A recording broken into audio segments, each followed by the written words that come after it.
Hello everyone, this is Hakaym and welcome back to some more World of Warships, and today we are going to be doing something a little bit differently. Now normally, as I have always done, I've always shown off ships that I am getting or that I've actually completed and moving on.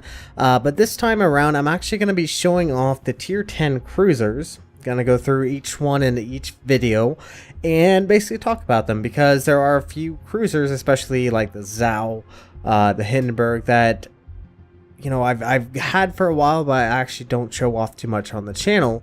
So I figured I might as well show off each tier 10 cruiser for you guys, especially if you guys are working up that line and kind of not knowing what to expect, or maybe you guys are very excited to get to that top tier cruiser that you always been working on, grinding through all the lower tiers just to get this top tier. And in this instance, I'm going to be showing off every single one, and hopefully you guys will enjoy it. So starting off, I'm going to be showing off the Minotaur. Minotaur is very close and dear to my heart. As many of you people may know, I'm actually a big British cruiser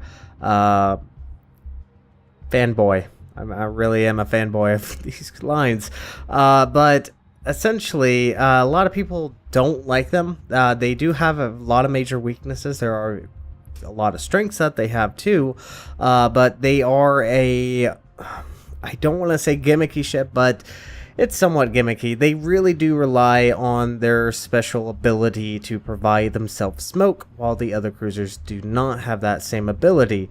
There are obviously other features of the Minotaur that are unique to her compared to the other lines, but we'll get into that in just a second. Now, I will also be talking about the Neptune. Now, the Neptune, as some of you may know, I actually prefer the Neptune over the Minotaur. It really comes down to at least how I feel about her. Probably also to the fact I've had great success in my Neptune, while my Minotaur, it's hit and miss. Now, I'm not gonna say obviously I'm not a fantastic player, but yeah, I still have a good time. Anyways, let's actually go ahead and take a look at the Minotaur. Now, like I said, I will be comparing these to the other cruisers that are of the tier 10 variety, so we'll kind of see how she compares with the other cruisers. So starting off, survivability. She is actually the second lowest on the health pool. The lowest is actually the Zhao. The Zhao has around 40,800. Des Moines has around 50,600. Moskva has 65,000. And the Hindenburg has 51. While also, I believe, the Henry is actually around 55,000. Might be a little bit lower than that. Actually, might not be that high. But the Minotaur does have the second lowest, not as low as the Zhao, but the Zhao has actually something a little bit more differently than the Minotaur, and that comes down to her citadel. The armor on the Minotaur is fairly thin. Honestly, that is probably the major weakness of the British cruiser line, is the fact that they have very thin armor compared to, say, the other ships of her tier. So her major issue, as you can see, is this massive citadel. It sits well above the waterline, and it goes from the stern of the ship on the very rear gun to the bow on the very front gun, and it's very, very large. This means that you can get citadel fairly easily, especially larger caliber guns can even citadel you from the front. So there's almost no real benefit of showing a showing your bow to a battleship, but normally I still would recommend it. Now, there is one good thing about her armor that will allow you to survive a little bit longer, especially against other cruisers. Now, other cruisers fire 203mm shells, and for the most part, you can ricochet most of those shells if they are firing armor piercing, which most cruisers will generally do. They will fire armor piercing, but they won't be able to penetrate the citadel of Warship. Hopefully I pronounced that correctly. So if you are facing off against another cruiser, and hopefully no one else especially a battleship, interferes, you should be able to ricochet or take very minimal amount of damage from that cruiser. And a Minotaur close quarter is somewhat scary, and that really comes down to her guns. And we're going to go ahead and take a look at the guns. Now, the British cruiser line is unique at the fact that she has only one ammo type, and this ammo type is actually unique to the British cruiser line, as many of you may know. The British cruisers fire armor piercing solely, except for only one exception, which is the Belfast. The British cruiser line fires a armor piercing shell with a short fuse in it, and it's also present in the British battleships, but this does allow the armor piercing to explode if it does not go through, say, especially against a destroyer. A destroyer would probably be a good example. Normally, whenever you fire armor piercing towards a destroyer with AP, cruisers, and battleships, generally you will get an over penetration, and that is due to the fact that the shell is actually penetrating through the destroyer and not exploding. So it's causing very minimal amount of damage. Usually it's about 10% of your citadel capabilities. So generally when normal AP goes through destroyers, doesn't explode, but British cruisers with the short fuse allows it to explode within the ship, causing actual penetration damage, and that's where the British cruisers really show off. So I'm gonna go ahead and pop up two videos that kind of demonstrate what I was talking about. Alright, so we are in a replay with the Neptune, and we are positioned kind of well behind this rock. So this is a very excellent place that you normally want to be with a British cruiser. And as you can see, there is a enemy Uloi that is just charging into this middle zone, going off against another destroyer. And you can see, even with the Neptune's slower rate of speed, that you can chew up a Uloi very quickly. As you can see there, 5,000 points of damage right there and then. And so this is probably a really good example that with the Neptunes and the Minotaurs, including the Minotaur, you can take out enemy destroyers very quickly, as you can see there, first blood. And with that in mind, the Neptune does obviously have a slower turn rate on the guns. Now there is one more fine example of also her caliber guns. You can see how much of a kind of hang time that the British cruisers have, and with that hydro, and also a good example of torpedoes here as well. But watch how quickly this Lo Yang goes down. 6k damage right there and then. Very quickly can take out enemy destroyers in about maybe 3 to 4 salvo, depending on how many shells you do get, and leaving him on 8 points of health. But there we go, took out the enemy Lo Yang, and of course, as usual, torpedoes are always incoming to a smoke screen. So let's go back to the port screen. So as you can see, even though it was a Neptune, the Neptune fires the same caliber and same type of shells as the Minotaur. The penetration value against enemy destroyers is fairly significant, and generally that's what British cruisers are really good at. One of the good things that British cruisers are good at is taking on enemy destroyers, because of the damage output you can actually do against destroyers firing your AP shells. So let's actually take a look at the guns. Now, Minotaur is unique at the fact that she's the only tier 10 that fires 152 millimeters solely. The other tier 10s fire either 203 or above.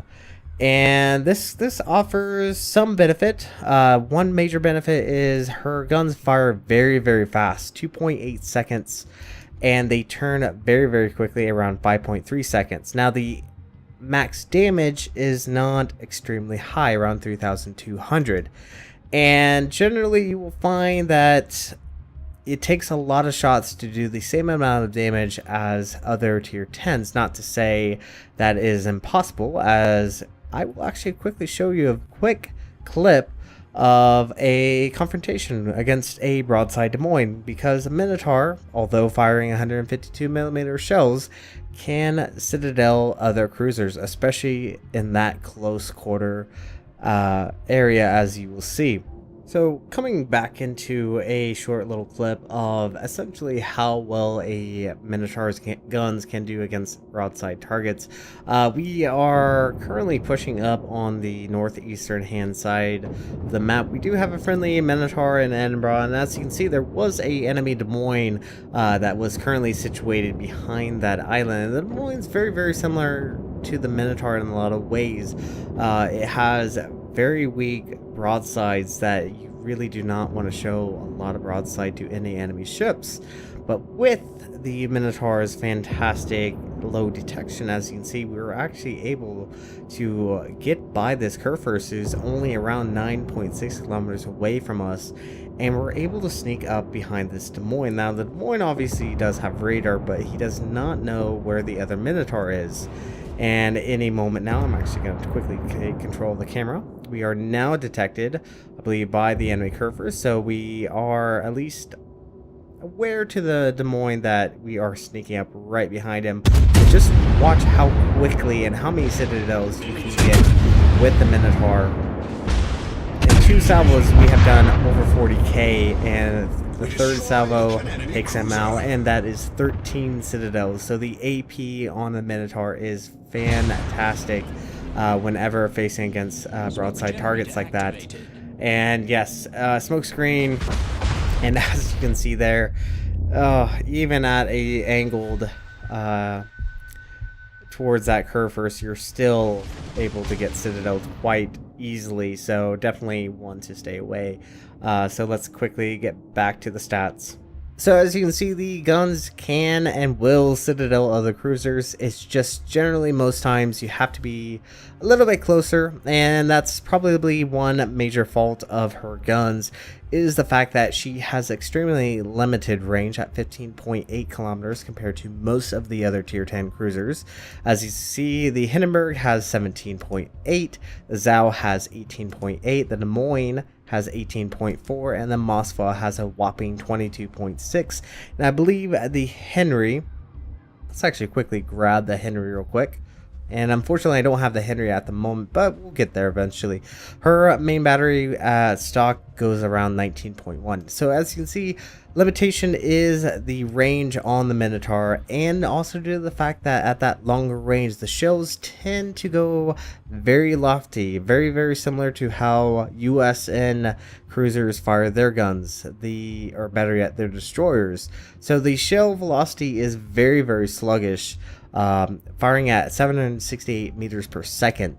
So you do have to provide a lot of lead, but here's one good thing, is that the Minotaur fires a huge volume of shells at a given moment. You can easily get over 1,000 shells fired in a game.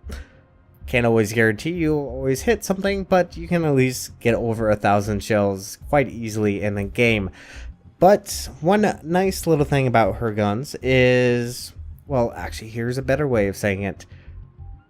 Whenever facing off against battleships, firing AP, especially with the other tier 10 cruisers, you can generally aim more towards the side of the ship, especially down around the citadel, and you'll get pretty good damage coming in, though not always a citadel, but you can get fairly decent damage. Minotaur has sometimes a little bit more difficulty actually getting that damage whenever firing against the hull of the ship.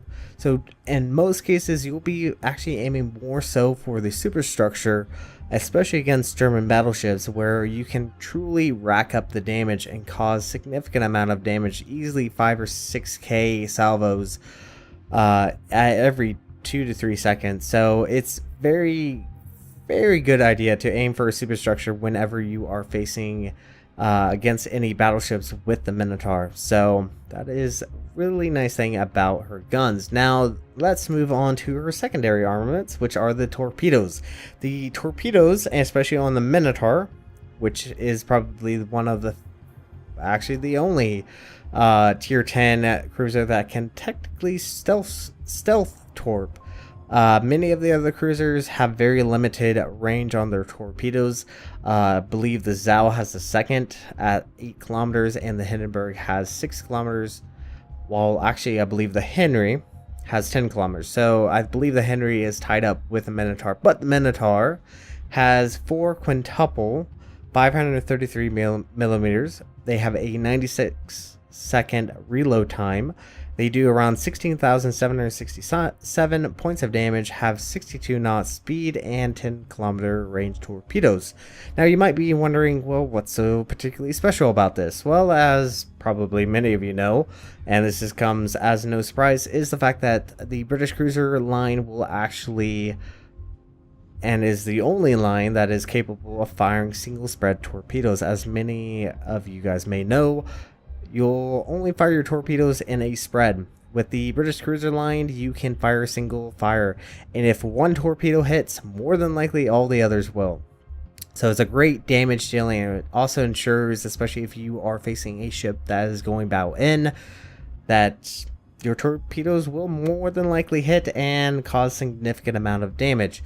Now, that is not something you always want to do. Sometimes when you fire a single spread and you don't do a widespread, if one torpedo misses, so will the others. So that is something to keep in mind. But the torpedoes are pretty decent, and like I said, she is the only tier 10 cruiser that can stealth torp. So if you need to, you can actually be a destroyer. And I will have to say the British cruiser line are very, very reminiscent of destroyers. But let's move on to the next best thing about her. Her AA. Her AA is one of the best in the game. She has 100% on her rating. She has 10 dual 20 millimeters Orlikins. They have an average diameter of 67 with a 2.9 kilometer range. Then she has 8 dual 76.2 millimeters. They have an average damage of 347 and a fire range at 7.2 kilometers. And then her main battery guns, very similar to how destroyers are, will also assist. They have a range of 130 average damage is 130 with a 8.6 kilometer range. So AA, and depending on how you spec your captain, will depend on how well your AA guns will work. Now, my captain currently is spec towards advanced firing training, and there might be some controversy on whether or not you should get manual firing training of AA guns. I will talk about this as soon as we get to the captain skills. So, as a really good example, I guess, of the AA guns, as you can see, there is a Lexington's torpedo planes coming by, and even at this range, almost at 7 kilometers, we are just chewing up the planes left and right, and it has gone down very, very quickly. So the AA guns are pretty fantastic, and as you can see right there, the poor friendly Minotaur has just taken Citadel, so the armor is very, very fragile, and you definitely don't want to be caught out in the open against any enemy ships with the big enough calibers to really deal damage towards you. But overall, any CV player that has gone up against a Neptune or Minotaur will know that their planes simply get shredded away, and generally whenever you are facing off against a CV in a battleship, you want to stay close to either a British cruiser or a Des Moines or USN cruiser for that fact. They have one of the best AAs. The Zhao is decent. We will talk more about the Zhao's AA in another video, but it's decent, but it's more close and personal and more suited to defending itself. Des Moines, once again, was the #1 spot, and I will have to say I still like the Des Moines. Now, the Des Moines, compared to the Minotaur, does have one ability that the Minotaur does not have, and that is due to a consumable, which is defensive AA. So in a pinch, the Des Moines can boost up its AA, and the Minotaur cannot. So that is something to keep in mind. But overall, the Minotaur's AA just by itself is pretty fantastic. Now, the Moskva is pretty good as well. One of the better, and the Hindenburgs is pretty decent as well, especially if you spec your captains towards AA. All tier 10 cruisers have decent AA. Some are just a little bit better than the others. But going back to the Minotaur, let's take a look at maneuverability. She is probably about middle of the road as far as speed, 33.5 knots. Zhao has around 36.2. Des Moines is one of the slower ones at 33 knots. Moskva is at 34.5, and the Hindenburg is at last at 31.5. So decent as far as speed, but one beautiful thing about the British cruiser line is the fact that she does have fantastic acceleration to her engines whenever you need to get up to speed. One of the best, actually is the best, as far as if you need to get going super quick, this is a line for you. I always sound like a spokesman. So why is this beneficial? It's truly beneficial when you are in smoke, and especially if you aren't watching your smoke counter like you should be and you get caught sitting in your smoke, and that's generally what you not want to do. But with this acceleration, you can get up to speed very, very quickly and get moving away from possible enemy ships that might be aiming at you. So very good idea to always keep that in mind with her speed. Now the downside is she has probably the worst deceleration that I've experienced. This is very, very common for British cruisers. The deceleration is quite terrible. It will take you a little while to actually slow down, and that is something to keep in mind when you need to pop your smoke, which I'll talk about the smoke in just a second. But overall, not too bad. So turning the circle radius 660 meters. One of the more tighter ones, especially due to the fact she is a short, little chubby ship. Compared to most of the other tier 10s, which are much more long. Most of the tier 10s, you're looking around 660 to almost 800 kilometer turning circle radius, or sorry, not kilometers, meters. Now the rudder shift time's not bad at 8.3 seconds, so it does allow you to maneuver if you need to, and your guns turn very, very quickly, so you can definitely switch sides very quickly and continue firing. Now moving on to probably one of the best. She is the best as far as the tier 10 cruisers are concerned. Detectability range by sea is 8.9. The Zhao is the next closest at 9.7. So this comes back to the fact that with the Minotaur you can actually Invisitor, and she can essentially be a very large destroyer, and that's almost how you kind of want to play the Minotaur. It's a very large destroyer. So detectability is 8.9, allows you to get in close, especially getting into those positions that you do need, such as having an island close by. Always good to have an island nearby in case you need to reverse or get behind very quickly. Detectability range by air is 7.2, once again one of the smallest as far as air is concerned. Zhao is 7.4, Des Moines is 7.8, Moskva is a whopping 9.3, and the Hindenburg is at 8.4. So concealment is definitely one of her better suited qualities, and it seems like it's going to be translated into the British battleships as well. As far as I've heard, they are going to have one of the best concealment for battleships as well. So that is something really nice and something you need to take advantage whenever you are playing the Minotaur or Neptune. Now moving on to the modules themselves, this is actually very, very important, and I usually generally play my Minotaur with premium consumables. Very rarely will I not. Generally will happen only if I forget. So let's first talk about the smoke. So the smoke is the bread and butter of the Minotaur. It is active for 7 seconds. It has a reload time of 152 seconds, and you have 4 charges. Now the smoke screen is active for 113 seconds. Now you will have about 39 seconds between your smokes, and you probably get it down a little bit more, especially if you run the Jack Dunkirk on your Minotaur. I run Jack of all trades on my captain, which increases or decreases the amount of time to reload the consumable. So one thing to keep in mind of the smoke screen is the fact that it is only active for a very short time. You generally will get about 2 puffs of smoke It used to be where you would get maybe one and maybe a half a smoke, but they said they fixed that, and so far it has been the case. So general rule of thumb whenever you are playing the British cruiser is you want to get about 20 knots or slower before you pop your smoke screen.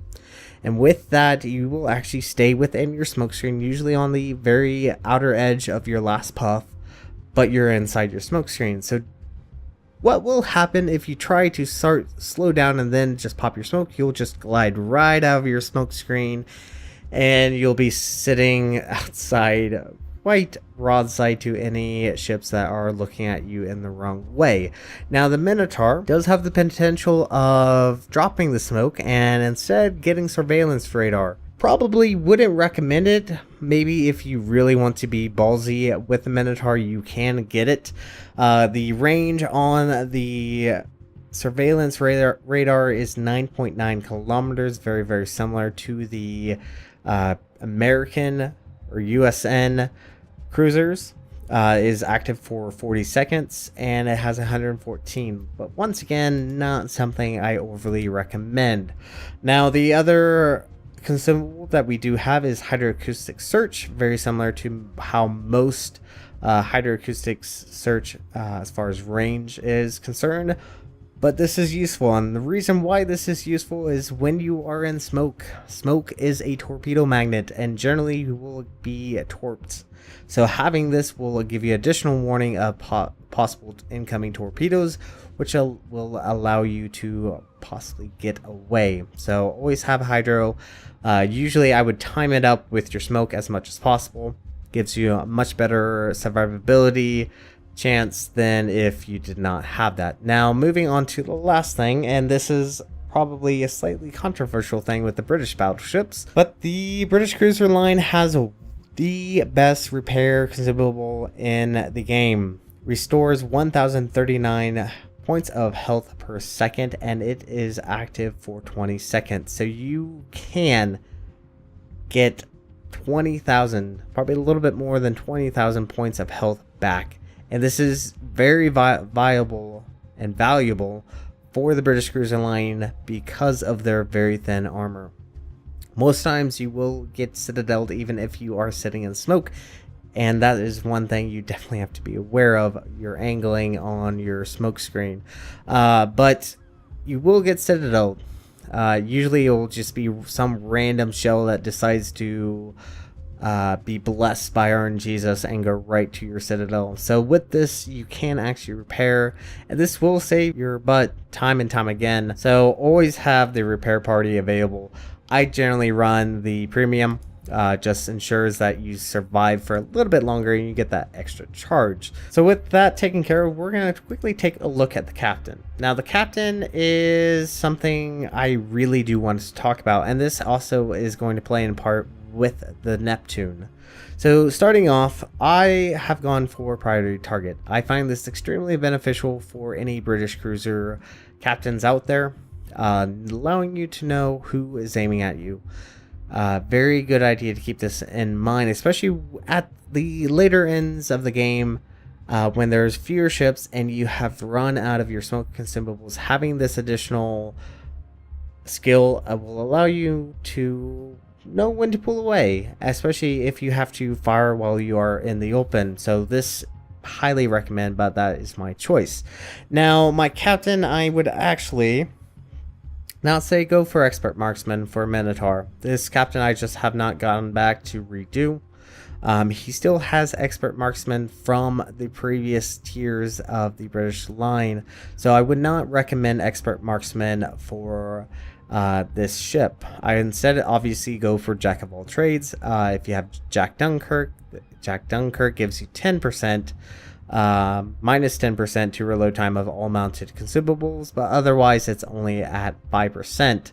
So don't go for expert marksman. If you have the Minotaur, don't go for your guns turned fast enough. Then go for superintendent. You could even go for basics firing training. I went for advanced firing training just to increase my range on my guns. I once again am really debating switching over to basics firing training, and possibly removing this and getting a different skill. So Captain is possibly under construction, but I have gone for Vigilance. Once again, this is for your smoke screen, so you can see torpedoes incoming. This increases your acquisition of torpedoes by 25%. And then, of course, the almighty Concealment Expert. Alright, so that's a quick look at the Minotaur. Hopefully you guys have enjoyed a more in-depth look at the British Tier 10 cruiser. Especially one that I really have enjoyed playing, and hopefully you guys will enjoy the series that I will be doing. We will be taking a look at all the tier 10s, like I said, but if you did like it, smash that like button. It really does tell me whether or not you guys did enjoy watching this. Hopefully it was, especially if someone is working on the line, a helpful video on what is to come. But anyways, thank you guys so much for watching, and if you like what you saw, hit the like and subscribe button. You guys have a great and fantastic day. Zai Jen.